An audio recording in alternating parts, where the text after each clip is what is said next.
O caminho infinito, buscando a iluminação espiritual, de Joel Goldsmith. Leitura amadora por César Guidini. Palavras de um colaborador. Este livro nos lembra de que o grande poder necessário para dissipar o erro que nos circunda pode ser encontrado dentro de nós mesmos. E mostraremos como isso pode ser conseguido.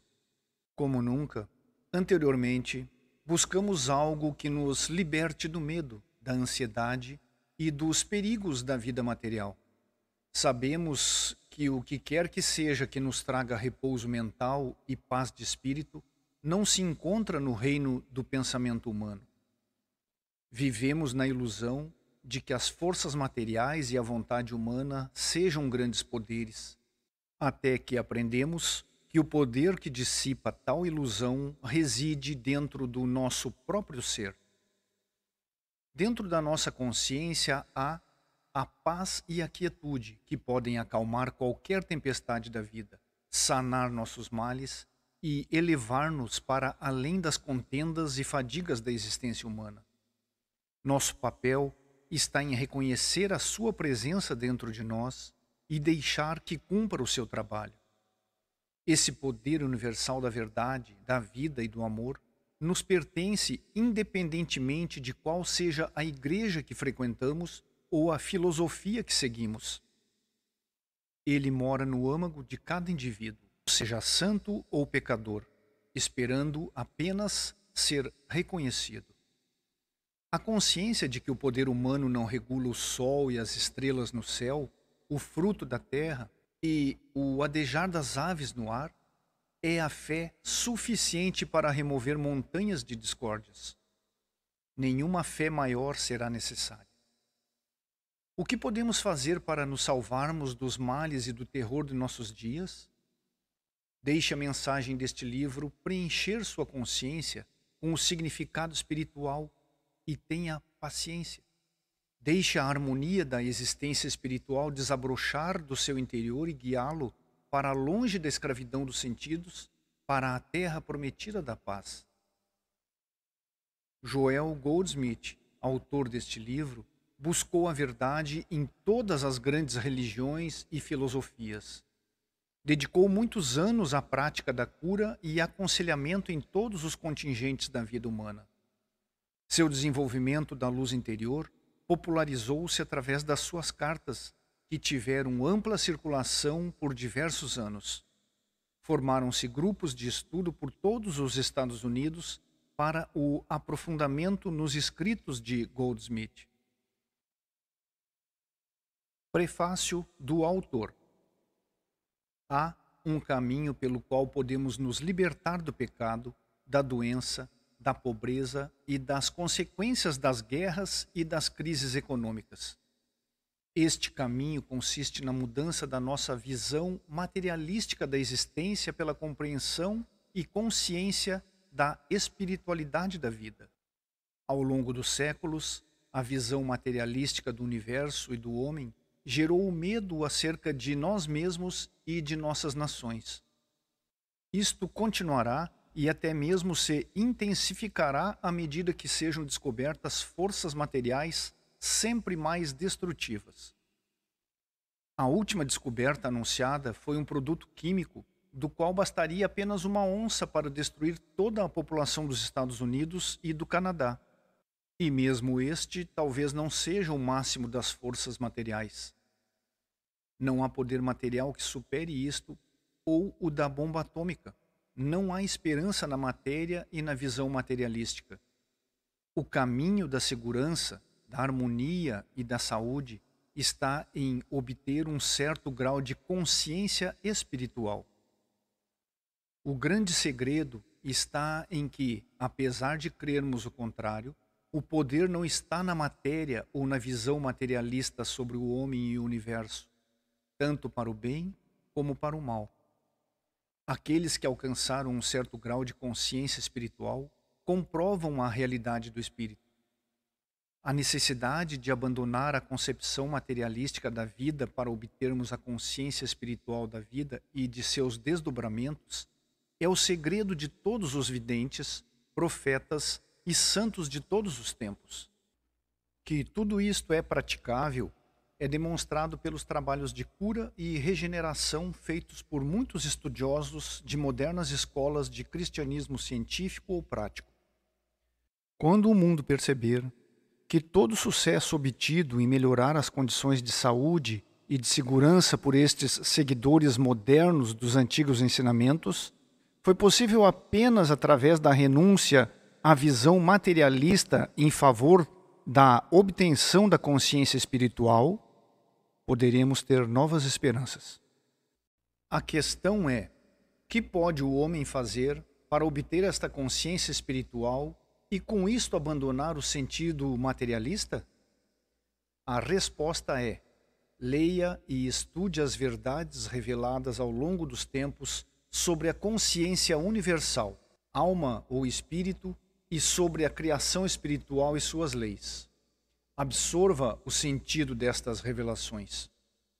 Neste pequeno livro, descrevi a verdade espiritual como a visualizei durante mais de 30 anos de estudos das maiores religiões e filosofias de todos os tempos, dos quais os últimos 15 empregados em aplicar praticamente as verdades aos problemas da existência humana, problemas de saúde, de negócios, de vida familiar e segurança. Tenha a certeza de que, à medida que você se voltar para a consciência espiritual, encontrará paz e o seu dia a dia se tornará mais calmo. O mundo externo se moldará à compreensão interior da verdade. A testemunha de todas estas revelações será você mesmo, na medida em que vivenciar as transformações interiores e exteriores. Não é preciso sair para ver melhor, nem assomar a janela. Habite apenas no centro do seu ser. Quanto mais dele se afastar, menos saberá. Lao Tse. A verdade está dentro de nós. Há um centro profundo em todos nós, onde mora a verdade em sua plenitude.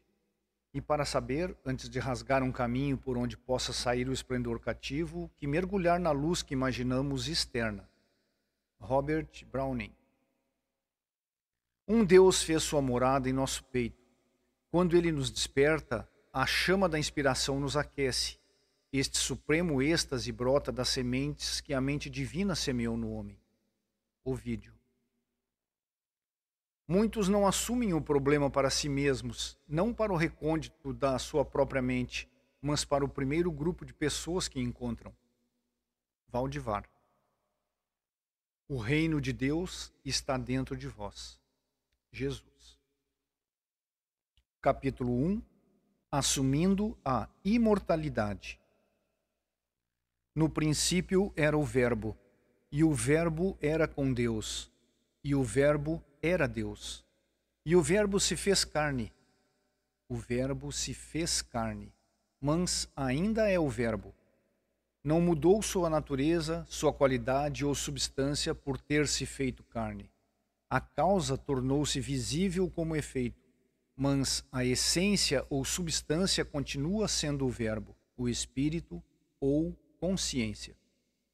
Por este prisma, podemos compreender que não há um universo espiritual e um universo material, mas que o que se nos apresenta como o nosso mundo é o Verbo feito carne, o Espírito tornado visível ou a consciência que se expressa como ideia. Todo o erro que se consumou durante os séculos baseia-se na teoria ou crença em dois mundos, um sendo o reino celeste ou vida espiritual, e o outro um mundo material ou existência mortal, separados um do outro. Apesar desta crença em dois mundos, o homem sempre tentou levar a harmonia às mazelas da existência humana, tentando, por meio da oração, fazer contato com um tal outro mundo, ou reino espiritual, para que o Espírito, ou Deus, atue na chamada existência material. Comecemos por entender que o nosso mundo não é um mundo errôneo, mas trata-se do reino da realidade do qual mantemos um falso conceito. Para obtermos saúde e harmonia em nossa vida, não temos de nos desfazer nem mesmo mudar este universo material e efêmero, mas bastará corrigirmos a visão limitada que temos da nossa existência. O pesquisador da verdade começa sua busca com um problema, talvez com vários deles. Os primeiros anos da sua busca são empregados na superação da desarmonia e na cura das doenças pela oração a um poder mais alto ou pela aplicação das leis espirituais ou da verdade às condições humanas.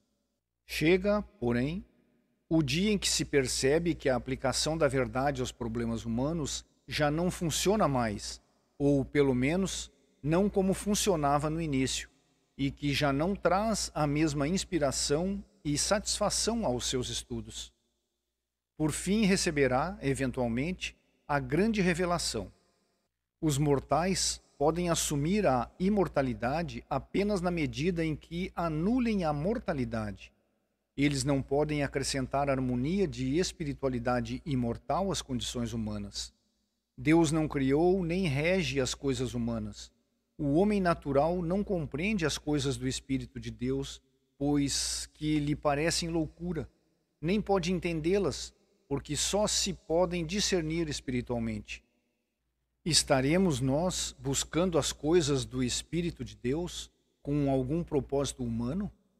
Ou de fato estamos nos esforçando para nos livrar do que é mortal, para podermos contemplar a harmonia do reino espiritual? Enquanto lutamos e combatemos os pretensos poderes deste mundo, combatendo a doença, o pecado e a carência, o sentido espiritual, por sua vez, revela-nos que o meu reino não é deste mundo. Somente quando soubermos transcender o desejo de melhorar nossa vida humana é que compreenderemos o sentido desta mensagem vital. Quando deixamos os limites do aperfeiçoamento humano, temos o primeiro vislumbre do significado das palavras "Eu venci o mundo". Não teremos vencido o mundo enquanto mais buscarmos seus prazeres e menos desejarmos suas dores. E se não superarmos a postura de luta contra as coisas do mundo, não entraremos no reino das coisas do céu. Porque todo o que é nascido de Deus vence o mundo. A consciência espiritual vence o mundo, tanto os prazeres como as dores do mundo. Não podemos conseguir a evangelização da humanidade pelo poder mental ou pela força física, mas apenas pela visão espiritual da vida que pode ser cultivada por todos que devotam seus pensamentos às coisas do Espírito. Porque tudo o que está no mundo, os prazeres da carne, os prazeres dos olhos, o orgulho, não vem do Pai, vem do mundo. Observemos por um pouco de tempo nossos pensamentos, nossas ambições e interesses e vejamos se a nossa mente está voltada para a nossa saúde, para os prazeres dos sentidos ou para os ganhos mundanos.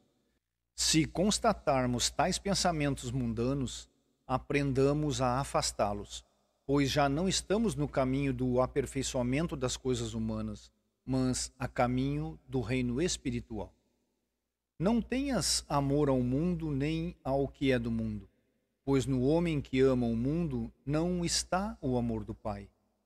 Significaria isto que devemos nos tornar ascetas? Ou seja, dedicadas à perfeição espiritual? Deveríamos desejar uma vida diferente do que é normal, alegre e de sucesso? Não nos enganemos. Somente aqueles que aprenderam a manter sua atenção nas coisas do Espírito saborearam a completa alegria do lar, do companheirismo e dos empreendimentos de sucesso. Somente aqueles que, em certo grau, se centraram em Deus encontraram segurança, proteção e paz em um mundo combalido pela guerra. O pensamento espiritual não nos afasta do nosso meio normal, não nos priva do amor e do companheirismo tão necessários para uma vida plena. Ele apenas coloca tudo isto em um nível mais alto, onde não mais dependemos da sorte, das mudanças ou do azar, onde se manifesta o valor do que chamamos de cenário da vida. Não vos esforceis pelo alimento que perece, mas pelo alimento que dura pela vida eterna, pois que o reino de Deus não consiste em comer e beber, mas na justiça, na paz e no contentamento no Espírito Santo. Quando nos defrontarmos com um problema humano, em vez de nos esforçarmos para melhorar as humanas condições, afastemos essa imagem e concentremo-nos na presença do Espírito Divino em nós. Esse Espírito dissolve as aparências humanas e revela a harmonia espiritual, ainda que essa harmonia se nos apresente como uma melhora de saúde ou de riqueza. Quando Jesus alimentou as multidões, o que apareceu como pão e peixe foi a sua consciência espiritual de abundância. Quando curou os doentes, foi o seu sentimento da presença divina que se manifestou como saúde, força e harmonia. Tudo isto pode ser resumido nas palavras de Paulo: voltai vosso olhar para as coisas do alto, não para as coisas da terra. Vivemos em um universo espiritual, mas a finitude de nossos sentidos desenhou para nós uma imagem de limitações. Enquanto tivermos nossos pensamentos voltados para o cenário à nossa frente, este mundo, estaremos nos esforçando para melhorá-lo ou mudá-lo. Mas assim que elevarmos nosso olhar e não mais nos preocuparmos com o que comer, beber ou vestir, começaremos a perceber a realidade espiritual. E embora nos pareça apenas uma crença mais perfeita, é de fato a manifestação mais intensa da realidade. Esta manifestação traz consigo uma alegria inimaginável aqui e agora, uma satisfação com a qual nem sonhamos e o amor de todos com quem fazemos contato, mesmo daqueles que desconhecem a fonte da nova vida que descobrimos. Deixo-vos a minha paz vos dou, não como o mundo a dá. Não recebemos o Espírito do mundo, mas o Espírito que vem de Deus. Coisas que também falamos, não com as palavras ditadas pela sabedoria dos homens, mas como as ensina o Espírito Santo. O homem natural não compreende as coisas do Espírito, que lhe parecem loucura. Nem pode compreendê-las, porque elas se discernem espiritualmente. Quantas vezes nos enganamos neste ponto? Com quanta frequência tentamos compreender a verdade espiritual com o nosso intelecto humano. E isto leva à indigestão mental, pois que tentamos digerir alimento espiritual com a nossa mente erudita. Isso não funciona. A verdade não é um processo de raciocínio e por isso só pode ser entendida espiritualmente. A verdade não está normalmente na esfera do nosso entendimento e, quando parece estar, deve ser investigada mais profundamente para verificar sua autenticidade. Temos de desconfiar de uma verdade que nos pareça fácil de compreender. Jesus caminhou sobre as águas, alimentou multidões com poucos pães e peixes, curou os doentes e ressuscitou os mortos. Parece aceitável para o seu intelecto? Se o princípio subjacente a essas experiências pudesse ser entendido com a inteligência, todas as igrejas o ensinariam como um meio viável e recomendariam seu uso. Este princípio, porém, só é apanhado pelo sentido espiritual, e esta consciência espiritual elevada pode fazer as coisas que o Cristo fez. Aquilo que foi possível a Cristo consciência no tempo de Jesus, é possível a mesma consciência agora. Cultivando este sentido espiritual, nosso sucesso será tanto maior na proporção que abandonarmos o esforço mental e nos tornarmos receptivos às coisas que o Espírito de Deus nos ensina. Em vez de tentarmos fazer que o Espírito atue sobre os nossos corpos e nossas coisas materiais, aprendamos a desviar nosso olhar desses quadros terrenos, dirigindo-o para as coisas do alto. Quando descermos novamente à terra, perceberemos que as desarmonias e as limitações dos sentidos desapareceram e apareceu mais claramente a realidade. O reino de Deus não consiste em mais e melhor matéria, nem encerra um mais rico vocabulário sobre a verdade. Todavia, os frutos da compreensão espiritual são uma maior harmonia, paz, prosperidade, contentamento e amizades e relacionamentos mais próximos do ideal. Assim, compreendemos que agradecemos por isso continuamente a Deus, pois vós que recebestes a palavra de Deus ouvida de nós, não a recebestes como palavra humana, mas como ela é de fato, a palavra de Deus que atua sobre vós, para que nela creiais. Para recebermos a palavra de Deus, ou o sentido espiritual, precisamos mais sentir que raciocinar. E é a isso que a Bíblia se refere com a expressão receber a palavra no coração.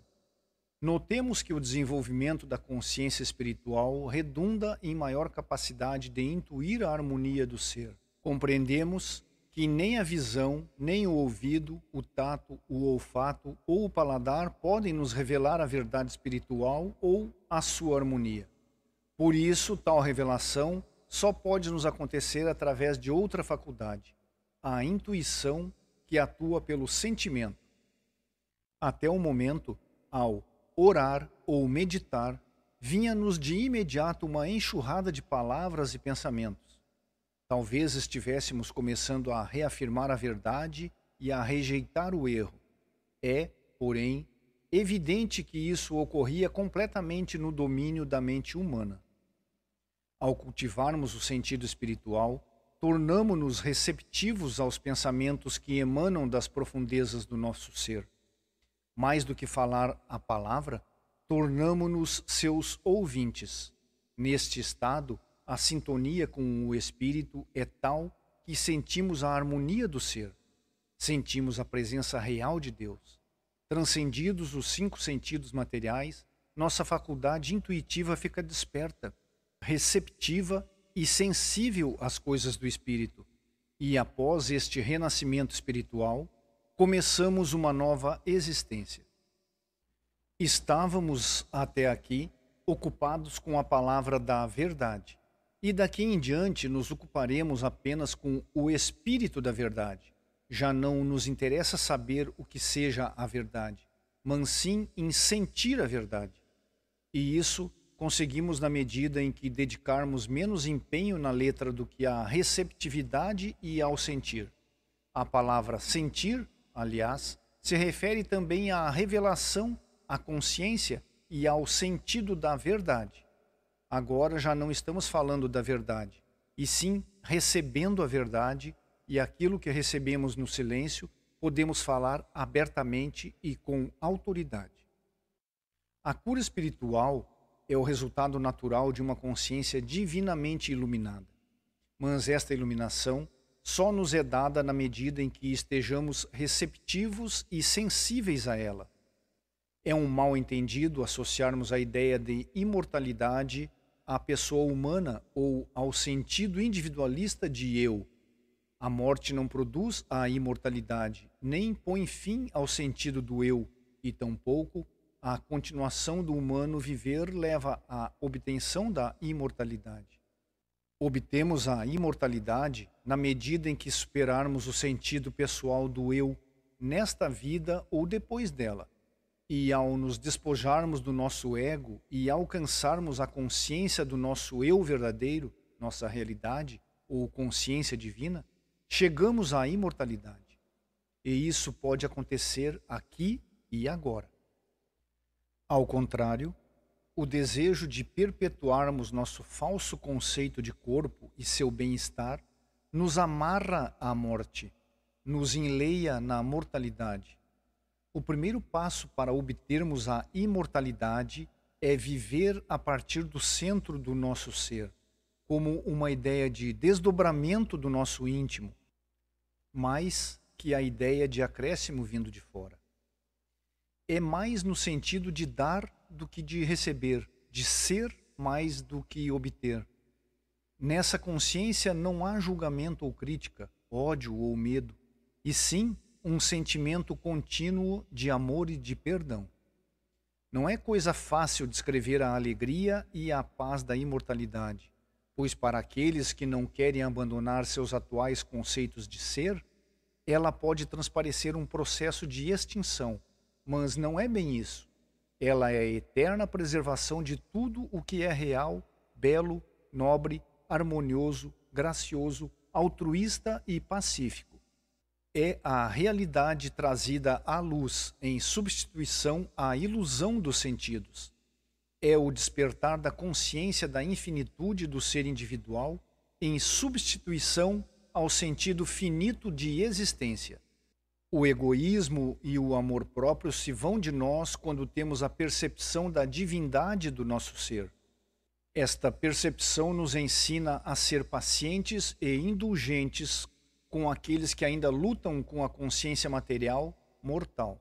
E isto é estar no mundo, é não ser do mundo.